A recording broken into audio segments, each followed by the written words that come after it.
গুলিবিদ্ধ ইনকিলাব মঞ্চের মুখপাত্র ও ঢাকা ৮ আসনের সম্ভাব্য স্বতন্ত্র এমপি প্রার্থী শরীফ ওসমান বিন হাদির অবস্থা এখনো শঙ্কামুক্ত নয়। তাকে কনজারভেটিভ ম্যানেজমেন্টে রাখা হয়েছে বলে জানিয়েছে তার চিকিৎসায় গঠিত মেডিকেল বোর্ড।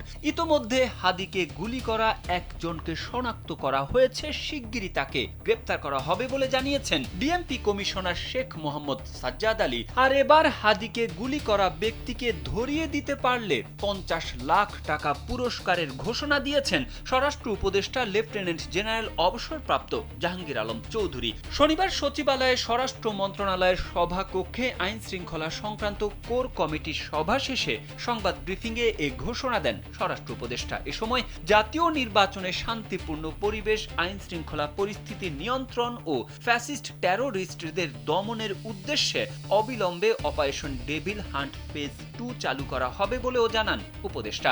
এর আগে শুক্রবার রাজধানীর পুরানো পল্টনের বক্স কালভার্ট রোডে গুলিবিদ্ধ হন ইনকিলাব মঞ্চের মুখপাত্র ওসমান হাদি। আশঙ্কাজনক অবস্থায় তাকে প্রথমে ঢাকা মেডিকেল কলেজে চিকিৎসা দেওয়া হয়, পরে নেওয়া হয় রাজধানীর এবার কেয়ার হাসপাতালে।